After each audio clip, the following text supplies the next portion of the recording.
Salam alaikum, bonsoir, marhaba bikoum. Zoul Flowen, microscope avec vous et avec nos invités ce soir. Nous allons revenir à ce coup d'envoi donc de la campagne électorale en Algérie qui commence aujourd'hui pour ces présidentielles de 2024, 7 septembre 2024. Et pour en parler, nous aurons le plaisir d'accueillir dans cette émission Asdin Tomé depuis Alger, militant politique. Asdin Tomé, bonsoir. Bonsoir, cher ami Hossein. Bonsoir à tous les téléspectateurs. Bonsoir à tes invités. Merci pour votre invitation. Merci avec Saha, avec nous aussi depuis l'Oued, Jamel Gessoum, président du Rassemblement des Algériens de France. Monsieur Gessoum, bonsoir. Salam alaikum wa rahmatullahi ta'ala wa barakatuh. Merci pour l'invitation, Hossein, et puis il y aura beaucoup à dire ce soir. Ah bah. Il y a quoi, Jamel? Vous êtes à l'Oued, il fait chaud apparemment, non? Ça va, les températures par rapport à Paris? Disons qu'à El Oued, il fait très très chaud, mais la chaleur est toujours meilleure que dans le nord, où il y a l'humidité, donc 45-50. À El Oued, nous sommes des travailleurs et nous n'avons peur de rien. Donc il n'y a pas de souci particulier, même si effectivement il fait assez chaud. Ouais, mais vous êtes en train d'envoyer un message à qui là-dessus? Je n'ai pas compris. Hein. Nous, on travaille, etc. Et tous les Algériens travaillent. Non. Tous les Algériens travaillent, mais les gens de Ouadsouf sont connus pour être de très grands travailleurs. Ils produisent près de 45% de la production nationale dans le désert. Et il faut beaucoup de courage. Je ne dis pas que les autres ne travaillent pas. Je dis qu'à Ouadsouf, Arana Khaddamin, c'est tout ce que je dis. Merci Jamal Gissoum. Message reçu. Alors, je vais commencer cette émission justement par vous, Jamal Gissoum, depuis l'Oued. Donc, c'est un plaisir de commencer cette émission depuis l'Oued. Jamal Gissoum, il y a une campagne électorale qui commence aujourd'hui. C'est très bien. Il y a des élections présidentielles. Il y a un semblant de démocratie. C'est très bien aussi. C'est super. Par contre, des questions et des questionnements, des interrogations par rapport à cette élection, à cette présidentielle 2024, mais surtout de ce côté organisationnel, justement, où on apprend hier que cette campagne allait commencer sur un fond d'épouvantail terroriste ou de terrorisme, des armes de guerre saisies au port de Bougie, des arrestations un peu partout en Algérie, même des candidats à cette élection, dont Saïd Al-Rza et Ahmadi, qui payent le prix aussi de ces calculs un peu politiciens en Algérie. Qu'est-ce qui se passe? Alors moi, tout d'abord, je vais commencer par donner ma position par rapport à l'élection présidentielle. Elle va être tout à fait claire et nette. Comprendra celui qui voudra ensuite. Je voudrais bien effectivement parler de ces détails qui ne sont pas des détails, mais qui ont leur importance. Tout d'abord, je suis totalement opposé au second mandat du président Tebboune.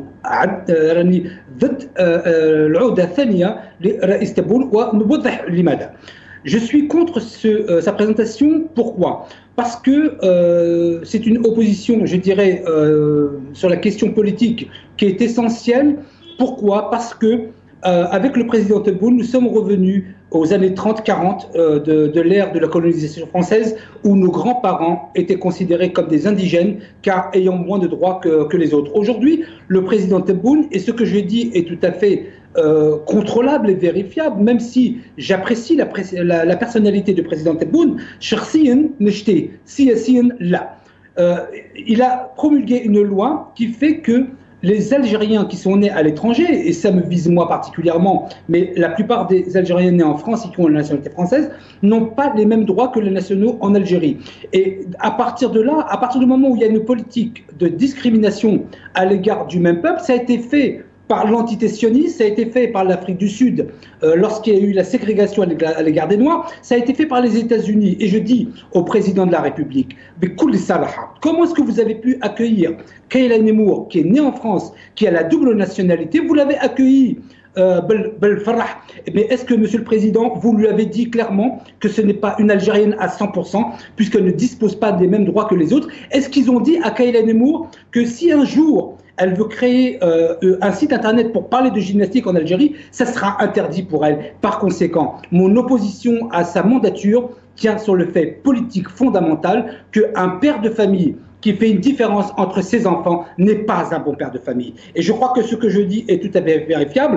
La personnalité de Tebboune, je l'apprécie beaucoup. Charsin, Nabbo. Walakin Siyassine, là.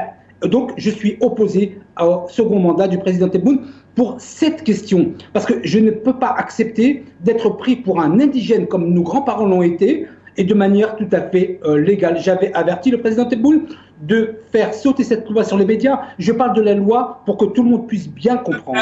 En vous entendant, Jamal Gessoum, c'est comme si le problème était la personne de Tebboune. C'est pas le processus, c'est pas l'atmosphère, c'est pas l'ambiance, ce n'est pas, enfin, tout le paysage politique qui est problème aujourd'hui en Algérie. Non, je vous comprends, Racine. Je comprends.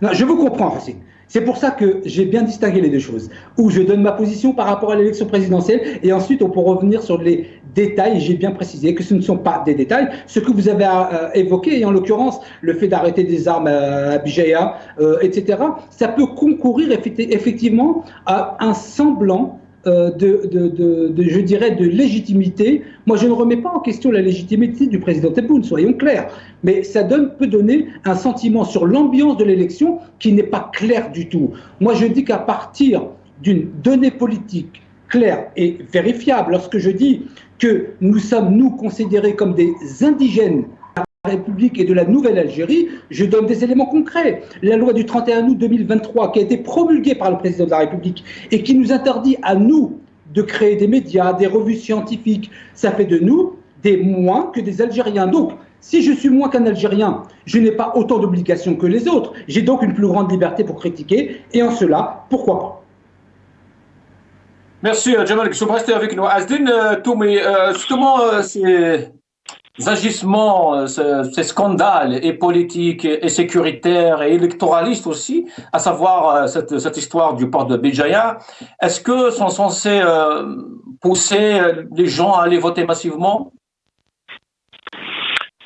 En tout cas, une chose est sûre, c'est que le pouvoir, il connaît pertinemment l'impact de ce genre d'informations sur le mental des Algériens, notamment notre génération et la génération d'avant nous, qui ont vraiment vécu les années, la décennie noire en Algérie. Peut-être la nouvelle génération à un degré moins, mais en tout cas, l'électorat, ne serait-ce que l'électorat fidèle pour chaque rendez-vous, généralement, c'est des citoyens d'un certain âge qui ont vraiment vécu cette décennie-là. Donc aujourd'hui, donner ce genre d'informations avec autant d'insistance sur plusieurs chaînes, suivi d'un documentaire avec un discours grave, etc. Et certainement, il y a un objectif derrière. Et ça, au-delà du fait de cet incident, qu'il soit isolé ou il y a eu des incidents comme ça qui sont passés ou pas. Donc la complicité des uns et des autres, parce que pour qu'un chargement pareil puisse arriver au port de Béjaïa, pardon.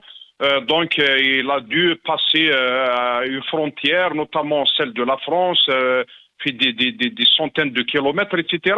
Donc, voilà les questions autour de ça.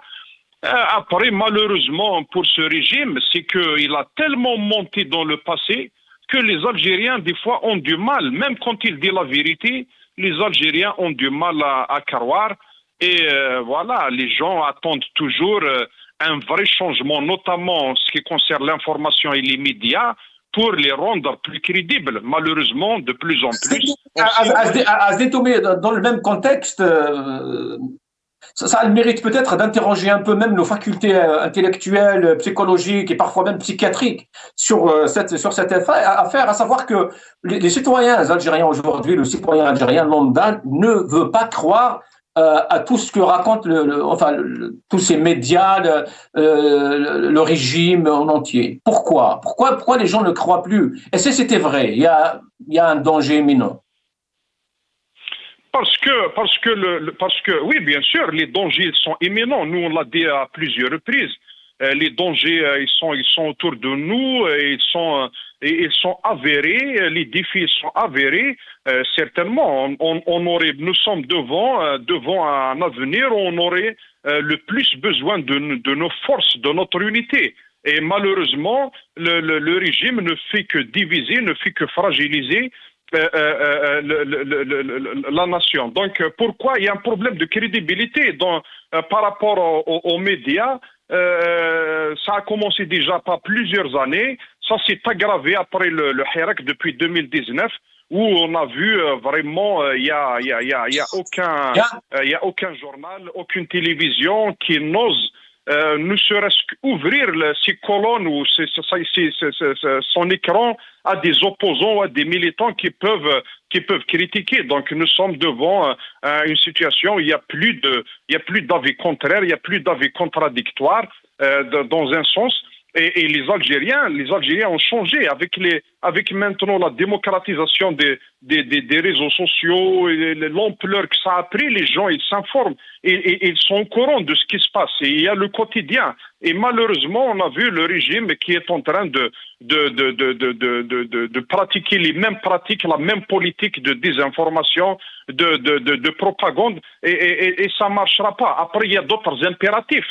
J'imagine que le régime il a un rendez-vous électoral qu'il doit réussir entre guillemets selon sa conception des choses, avec un taux de participation, avec le moins d'incidents possible, où tout va bien, les belles images, les gens ils sont contents, et là ces impératifs là, et pour répondre à ces impératifs là, il est obligé de passer par ce genre de chemin.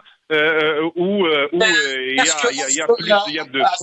Azdetoumi, il croit par rapport à ce discours justement du pouvoir, du régime nationaliste, etc., patriotique, ces gens qui nous bassinent tout le temps, toute l'année, par ce discours de l'unité nationale, il faut préserver l'unité nationale, Jabhat Dakhiliya, etc. Est-ce que justement il n'y a pas là je dirais pas une envie, mais est-ce que c'est pas fait exprès pour réveiller un peu ce vieux problème de la Kabylie?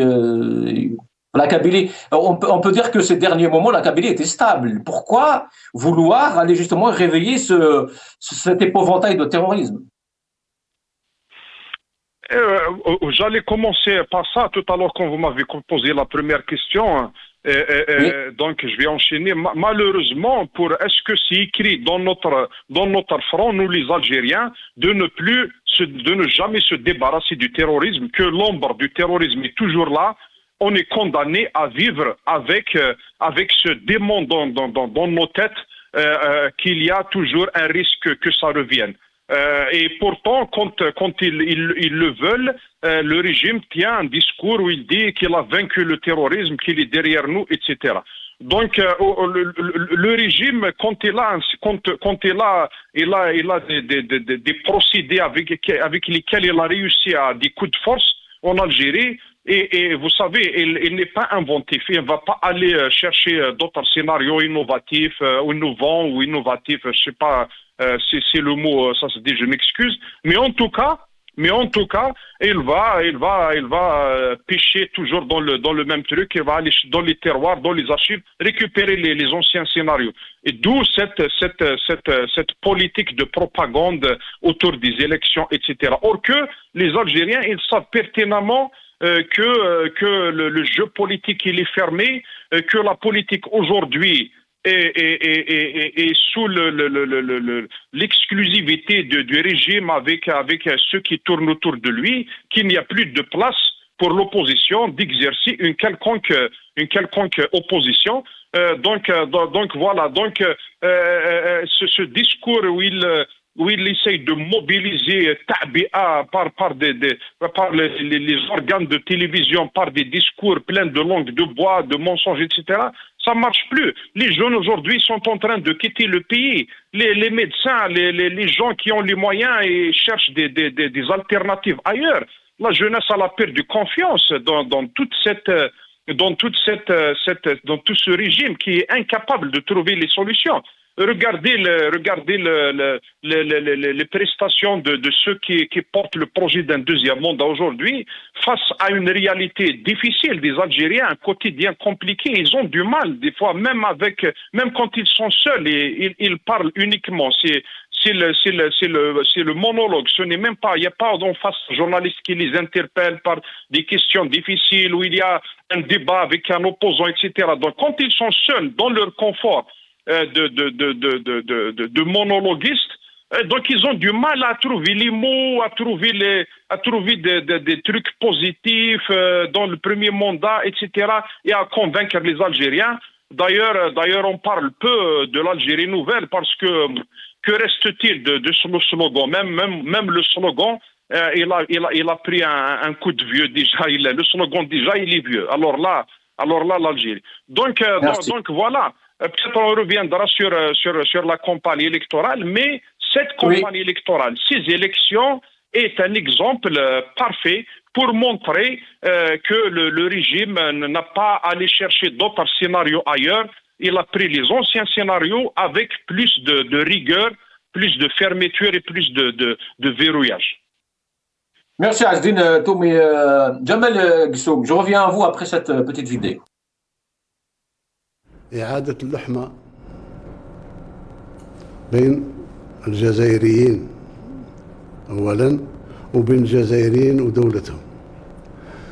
بين الجزائريين وانتم تعرفوا أن وصلنا لدرجة نتاع كراهية لبعضنا بعض، غتب، فيديوهات، تشويه عائلات، مس بشرف الناس، يعني كل وسائل مسخرة لانفجار الوحدة الوطنية والانفجار البلاد.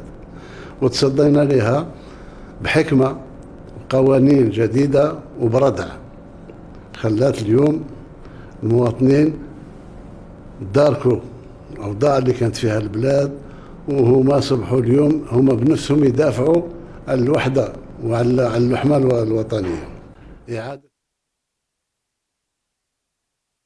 Jamel Gissoum, voilà, là, ici de cette boune dans sa campagne électorale. Donc, c'est sa première vidéo dans cette campagne qui commence aujourd'hui, je rappelle, qui parle de l'unité nationale, qui parle de l'explosion, des dangers. Par contre, quelques intellectuels, quelques militants, quelques hommes politiques de la région justement de la Kabylie soulèvent ce problème et reprochent au régime le fait de stigmatiser cette région encore une fois.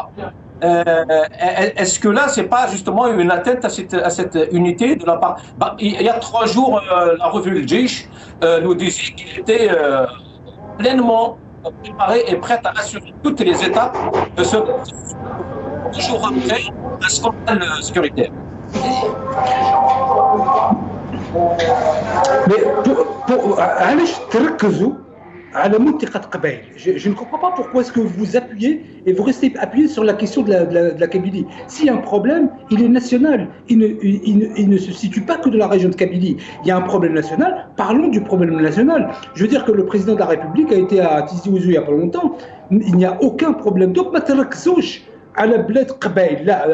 l'Algérie كاملة في ظروف واحدة. Donc, l'unité nationale, elle commence par là. Moi, ce que j'ai envie de dire par rapport à tout cela, c'est que le président de la République a un niya mliha. Et je continuerai à le dire jusqu'à la fin. Mais niya matakfish, et on le voit aujourd'hui. Lorsque l'on voit par exemple que c'est un exemple que je vous donne qui est assez flagrant. C'est que une personnalité en France va être nommée probablement directeur de campagne du président de la République, une personne que je nomme, je n'ai aucun problème, qui s'appelle Aoussej Abdelkader, qui a été arrêté en 2014 lors pour la campagne présidentielle Bouteflika. Il a été arrêté à l'aéroport d'Alger avec le détournement de 50 000 € de la campagne de Bouteflika et il va être directeur de campagne de Tebboune en 2024. Donc on est revenu en arrière et on recommence les mêmes problèmes. Moi je vous dis et je vais choquer plus d'un. ولكن الموقف تاعي واضح. دولة عسكرية وماشي مدنية. احنا ماناش الشعب تاع الديمقراطية. Il faut être clair et je suis né en France. Donc je sais de quoi je parle. Mais à côté de ça, le président de la République عنده نية مليحة ونحترمه باحترام كامل. Mais ça ne suffit pas. Quand en France, par exemple, vous avez le FLN, le Front de Libération Nationale, nos parents ou nos personnes âgées en France, ils ne sont pas encore dans la page d'aujourd'hui, le FLN. Vous avez l'ex-secrétaire général du FLN, Abbas, qui est en prison. Vous avez Amr Saadani, au Maroc. Donc, le FLN et tout ce qui s'ensuit par la suite ne vaut plus rien. Sa place n'est même plus dans un musée. Donc, c'est à peu près tout et n'importe quoi. J'aimerais, Hussein, revenir sur ce que vous avez dit tout à l'heure, qui me semble important. De faire la campagne à Tebboune. Comment? J'ai pas entendu. C'est parti qui est en train de faire la campagne, entre autres. Justement. Et c'est la raison pour laquelle je parle du futur directeur de campagne de Tebboune à Paris, qui est un trafiquant. Donc Tebboune, nomme des trafiquants. Mais j'aimerais revenir sur vos propos. C'est aussi tout à l'heure qui m'ont fait écho à quelque chose que je dis très souvent, notamment sur votre plateau. Vous avez parlé de psychiatrie, de problèmes psychologiques, mais vous ne l'avez pas adressé à la bonne population. Je considère aujourd'hui que, vu l'expérience qui est la mienne, j'ai une expérience internationale depuis près de 38 années, je dis simplement que nos hommes et nos femmes politiques en Algérie ont fondamentalement des problèmes psychologiques, c'est-à-dire que, sortis du territoire algérien, ils ne valent plus rien. La preuve, on se fâche avec le Mali, le président Tebboune, l'imam Dicko dans le Mali. Lui, l'imam Dicko, il est considéré comme le MAC chez nous en Algérie. Et le président de la République, il l'équivalent du MAC, donc Fijanoub, Aranamanash Mleh. La Tunisie, dès que le président tunisien partira, on ne sera pas bien. Donc, كاين شويه الجزائر الجديده ماشي بالمتاخرين nommer des trafiquants à Paris en faisant en sorte que rien ne change. La vérité, Sarah, c'est que depuis que le président Tebboune, on a pris un peu de grade en matière de politique, mais dans les faits, le Mouatan, qu'est-ce qui a changé pour lui? Donc moi, la politique, c'est la vie de la cité, c'est ce que veut dire le mot politique. Vie de la cité, pour le peuple algérien, rien n'a changé. Donc on peut pavaner, on peut parler pendant 30 ans, mais ça ne changera absolument rien que le fait que le président Tebboune, ça peut être une très bonne personne, ou et je le dis, je le redis, je l'aime beaucoup, mais sur la question de la politique, et imaginez-vous un instant que celui qui ouvrait la porte au président Tebboune lors de l'élection de 2019, il est devenu conseiller à la présidence. L'idée de le parapluie et devient conseiller. Celui qui veut travailler dans Teshri el-Shabab, il est wazir. Quand même. Jamel Gissoum, je sais que c'est personnel une élection, mais vous allez voter pour Aouchiche ou pour Hassani du coup? Wallah, en tout cas, je ne voterai pas pour Tebboune. Et j'invite mes compatriotes en France à ne pas voter pour Tebboune, surtout ceux qui sont nés à l'étranger. Parce que ceux qui sont nés à l'étranger comme moi, un sous-algérien. Vous n'êtes même pas la moitié qu'un Algérien. Donc si vous allez voter pour Tebboune, ça veut dire que vous acceptez le fait d'être nous Jazairi. Mais les autres, moi je ne les connais pas. De toute façon, qu'on ne se casse pas la tête. Abdelmajid Tebboune écoute Raïs. Donc ça ne va absolument rien changer. Abdelmajid Tebboune sera président de la République. Jamel Gissoum, vous allez voter le 7 septembre? Je ne sais pas. Parce que je ne sais pas. Vous savez, vous m'avez eu avec cette question, je ne m'attendais pas. Vous savez, j'ai toujours été contre le fait de ne pas aller voter. Parce que ne pas aller voter, c'est aider d'autres personnes. En tout cas, je ne vais pas dire aux gens de ne pas aller voter. Je dis aux gens qui sont nés en France, comme moi, qui ont la double nationalité, ne votez pas pour le président Tebboune, puisqu'il a promulgué une loi qui fait que maintenant, est-ce qu'on doit aller voter? Si je vais voter, je ne sais pas pour qui. Plutôt pour, je pense, pas celui du FFS, mais l'autre. Je crois que c'est un parti islamiste, je préfère, que le président Tebboune. En tout cas, c'est ma position. Et en tant que franco-algérien, j'ai envie de dire pourquoi pas celui du FFS, puisque l'autre, vous ne connaissez même pas le nom du parti? Vous avez tout à fait raison. Non, peut-être, je ne suis pas sûr, Hussein. Vous êtes un malin, vous, hein, mais vous avez raison de me pointer sur ça. Je ne sais pas encore. Entre celui du FFS ou l'autre, pour la manière. Mais en tout cas, Merci. pour le président Tebboune, non. Merci Jamal, restez avec nous à Zintou, mais je reviens à vous, mais après cette petite vidéo. فيه مؤامرة اللي زعزعت الاستقرار، هذه معروفة. أقول بأن قوى الشر تتربص السوء بالجزائر. من مؤامرة تستهدف الجزائر شعبا ودولة. هناك مؤامرة تحاك في الخفاء ضد الجزائر شعبها. تعرضت بلادنا خلالها لمؤامرات خطيرة بهدف ضرب استقرار الجزائر. الجزائر مستهدفة، تريد ضرب استقرار البلاد. اليوم الجزائر صبحت مستهدفة. Zintou, mais bon, la vidéo, il y a énormément d'extraits dans cette vidéo, mais bon. Zintou, mais Amara, Jazair Moustahdafa, on entend cette cassette depuis des années. C'est peut-être pour cette raison d'ailleurs que le peuple aujourd'hui ne croit pas à tous ces scénarios. Mais je ne sais pas, est-ce que vous avez un commentaire par rapport à ce que Jamel Gissoum a déclaré, que le peuple algérien ne mériterait peut-être pas la démocratie, contrairement au peuple français, où là où il y a une démocratie, il y a une tradition démocratique. Non. D'abord, parlons de cette discrimination sur laquelle votre invité s'est étalé tout à l'heure entre les Algériens qui vivent en Algérie et ceux qui vivent à l'étranger. Mais pour moi, il y a une discrimination partout en Algérie, une discrimination sociale entre les Algériens, que vous viviez en Algérie ou ailleurs. Il y a une discrimination entre l'homme et la femme, il y a une discrimination régionale entre plusieurs régions du pays, etc. Et je pense que le régime il utilise ce genre de carte pour avoir le contrôle et la même mise sur la société. Après, moi, je fais de la politique. Moi, je n'ai pas d'histoire d'amour avec le tel ou tel homme politique, responsable soit-il ou autre. Moi, je suis là pour relever les points négatifs et les points positifs. Pourquoi pas? J'exprime mon avis et je suis ni dans la logique d'offre de service, ni dans la logique de tout ignorer. Donc voilà. Après, cette histoire d'ennemis étrangers, c'est pas uniquement réservé exclusivement à notre régime. Ça se fait un peu partout dans le monde. Là où il y a des difficultés à mobiliser le peuple et les citoyens autour d'un projet politique, social pour le pays, etc.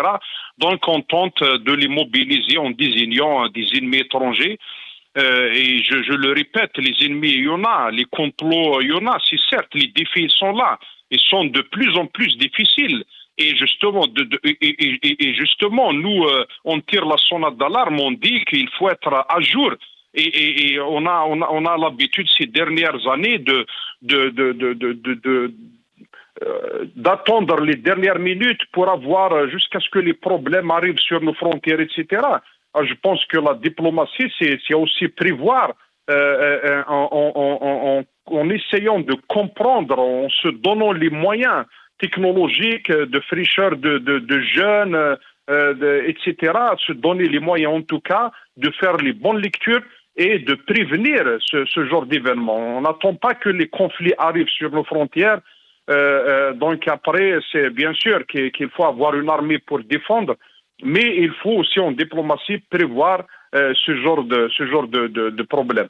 Donc voilà, on nous sommes toujours dans la même chanson. Ce qui compte aujourd'hui, ce qui compte pour les Algériens, c'est que il y a une frustration dans une grande partie d'Algériens, une frustration d'abord par rapport aux libertés, par rapport à l'exercice de la politique, par rapport à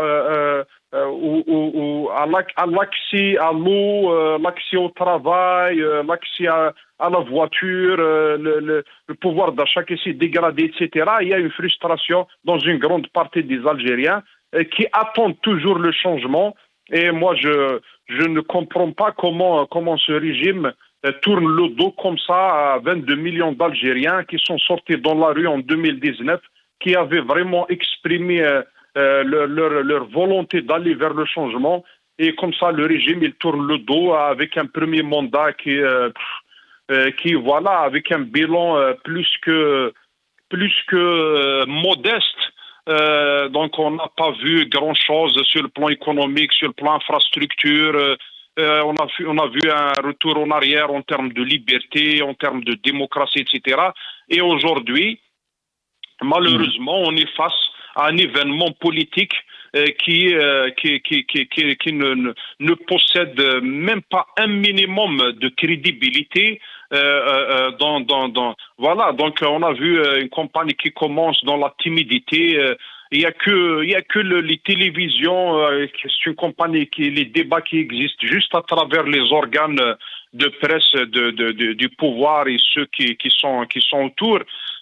Mais dans la rue, les gens ne s'intéressent pas. Vous sortez dans les rues, dans les cafés, voilà, il y a aucun candidat qui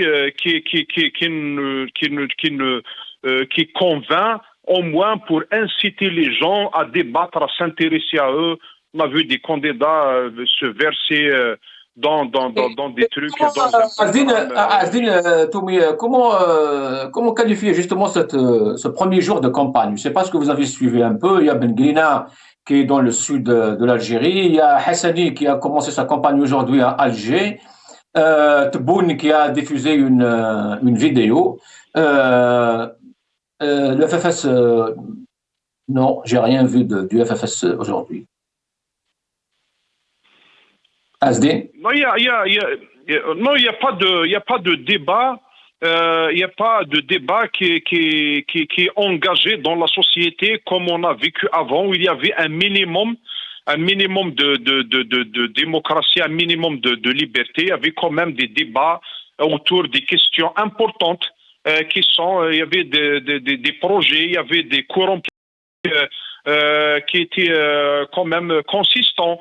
Il y avait des candidats qui avaient un passé, une histoire dans le militantisme, dans la gestion du pays, dans des postes de responsabilité, dans l'engagement sur des questions humanitaires ou les bonnes causes dans le monde, etc. Donc, on voit des candidats qui sont là.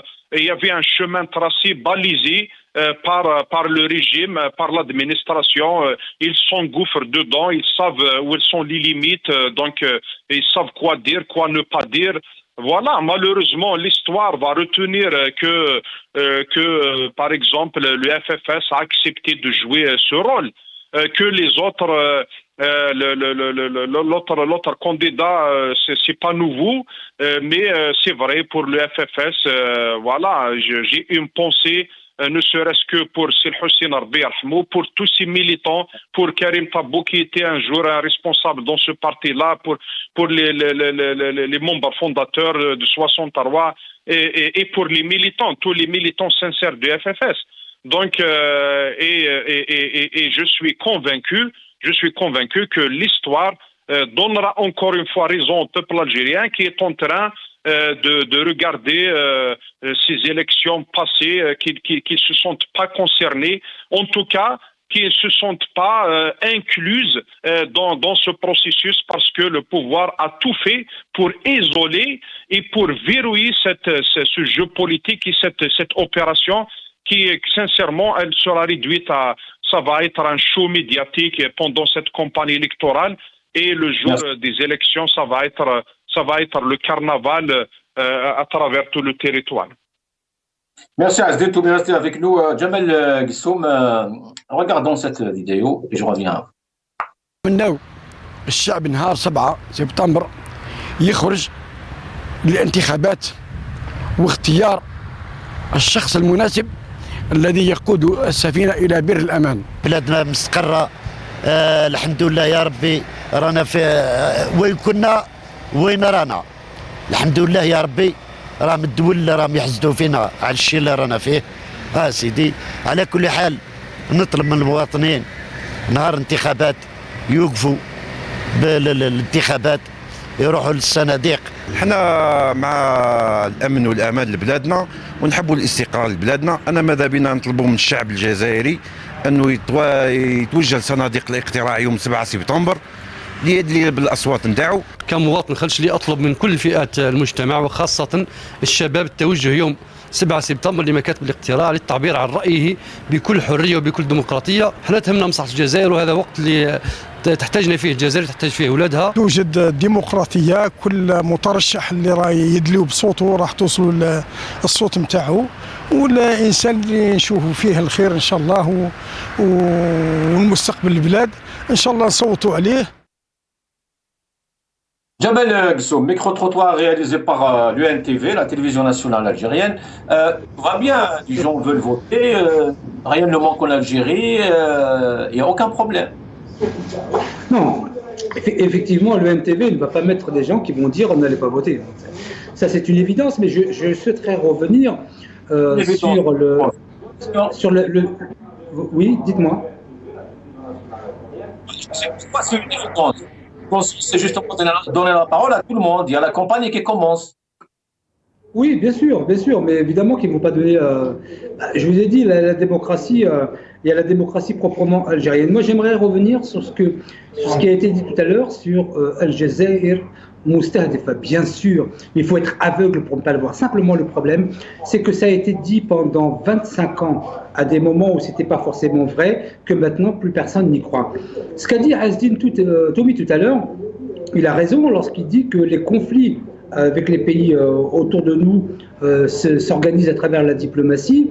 La diplomatie algérienne est une très très faible diplomatie et ça n'a pas fonctionné. Là où je reviens sur ce qu'a dit Azdine Toumi, mais là, il a eu une erreur de compréhension dans ce que j'ai dit. Il dit que de la discrimination, il y en a partout entre les femmes et les hommes et les régions. Je veux bien, mais là, je suis en train d'expliquer très simplement, avec des éléments concrets, que l'État algérien a voté une loi discriminante. C'est-à-dire que de la même manière, parce qu'il y a une différence entre discriminer socialement et puis voter une loi pour vous dire que vous n'êtes pas algérien au même titre que les autres. Et qui a fait ça? Qui a fait ce genre de choses dans le monde? Il y a eu l'Afrique du Sud, quand les Noirs et les Blancs n'avaient pas les mêmes droits. Il y a eu les États-Unis quand les Noirs n'avaient pas les mêmes droits.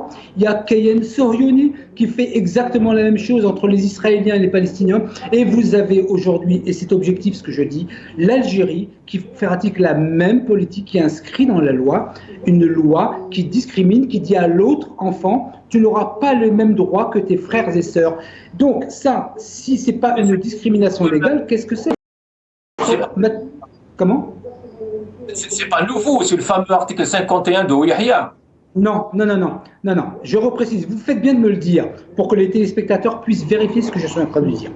Il y a une loi qui a été promulguée le 31 août 2023 par le président de la République, qui est la loi sur les médias. D'accord? Dans cette loi sur les médias, il y a un article qui interdit aux binationaux de créer un site internet, quel qu'il soit. Par exemple, Kayla Nemour, si elle veut créer un site internet sur la gymnastique, en Algérie, elle n'a pas le droit, avec le point des Z.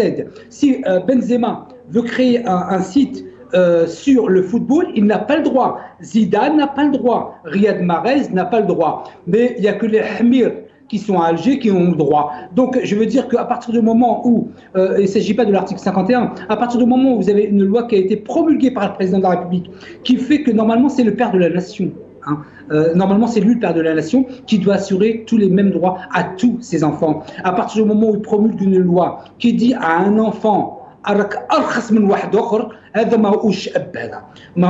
n'est pas le père de la nation, et c'est la raison pour laquelle je m'inscris dans une opposition totale à sa réélection. Je prendrai une position claire à mon retour en France. Jamel Guessoum, s'il vous plaît, j'ai cru avoir entendu le terme Hamir et j'ai mes réserves, les réserves de la chaîne, s'il vous plaît. C'est les miens. C'est les miens. Merci. C'est mes propos. متحمل. Voilà, donc j'assume mes propos. J'assume mes propos. Oui. Sinon, même Jamal Guissoum donc ne peut pas avoir un site internet ou une télévision comme est le cas ici en France. Donc aujourd'hui en Algérie. C'est ça, mais c'est pas simplement une chaîne de télévision. Je ne parle pas spécifiquement radio et chaîne de télévision. Une revue, par exemple, scientifique, sur Internet. Oui, je comprends. Vous voyez, un binational n'a pas le droit. Une revue sportive, on n'a pas le droit. En fait, on n'a le droit à rien. Mais à partir du moment où nous avons moins de droits que nos frères qui sont ici en Algérie, est-ce que nous sommes considérés comme des Algériens à part entière ou entièrement à part? Là, c'est la question. À partir du moment où nous sommes entièrement à part, je dis simplement que je ne vais pas forcément aller voter pour une élection si je n'ai pas tous les droits en tant qu'Algérien. Ce que je dis est raisonnable. Je veux dire que c'est pareil, est-ce qu'un père de famille a le droit de faire une différence entre tous ses enfants parce qu'un est né dans un autre pays? Est-ce que le président Tebboune, son fils est né à Adrar, par exemple? Est-ce que son fils qui est né à Adrar devrait avoir moins de droits que celui qui est né à Alger? Qu'il le fasse pour son propre fils, mais il n'assume pas son rôle. Le rôle premier du président de la République, c'est de garantir l'unité nationale. En ayant fait cela, il a enfreint la première règle du président de la République, qui est de garder cette unité nationale, quel que soit l'endroit où on est né. À partir du moment où il n'assume pas cette responsabilité, je considère qu'il n'a pas sa place en tant que président de la République. C'est ma position. Et toute personne rationnelle dira exactement la même chose. On vous déconsidère, vous ne reconnaissez pas la personne, c'est normal. Je veux dire que... Jamal Guissoum, s'il vous plaît, on arrive à la fin de l'émission, mais rapidement, pour revenir un peu à la problématique du jour, cette campagne, ces élections, justement, sur ce fond de terrorisme, de peur et d'angoisse, un mot par rapport à ça. Alors, un mot par rapport à ça, je veux dire que là, pour le coup, franchement, tous les pays du monde, pas simplement l'Algérie, ressortent des dossiers à un moment où il est important pour eux de le faire. Et là, pour le coup, d'abord, moi, je ne sais pas si cette histoire de Bijaya est vraie ou pas. Moi, je n'ai pas d'éléments pour confirmer ou le confirmer, mais cette stratégie de communication qui consiste à mettre sur le devant de la scène des éléments qui peuvent faire effectivement peur, c'est le lot de tous les chefs d'État au monde et pas simplement de l'Algérie. Donc l'Algérie, pour cela, ne fait pas mieux que les autres. Je rappelle que nous, à la chaîne, personne n'a dit que c'est faux, hein, pour que les choses soient claires. Je n'ai pas dit ça. Mais non, c'est ma position. Je veux dire que ma position, c'est de dire que je ne sais pas. Ma position... Ce scandale médiatique, etc. On aurait pu gérer l'affaire dans le silence. Je n'ai pas dit cela. Je n'ai pas dit que vous avez dit que c'était faux. J'ai dit que moi, je ne sais pas. Je parle en mon nom, pas en votre nom. Bismi. Je parle en mon nom et je dis je ne sais pas si c'est vrai. Peut-être que ce n'est pas vrai, mais je n'ai pas dit que vous avez dit que ce n'était pas vrai. Merci, Jamal. Non, c'était juste une précision, Jamal. C'est pas par rapport à... Non, mais c'est très bien qu'on en ait parlé. Et puis, comme c'est le moment où je dois quitter, je souhaite simplement à nos frères kabyles, justement, présenter toutes mes condoléances à la famille Zerzour de Bijaya, Zerzour Mokran, qui est décédé en France il y a 2 jours. Et samedi, Inch'Allah, il y aura son enterrement à Bijaya. Rahimahullah. Rahimahullah, يعطيك الصحة أفلاسي عفوا ربي.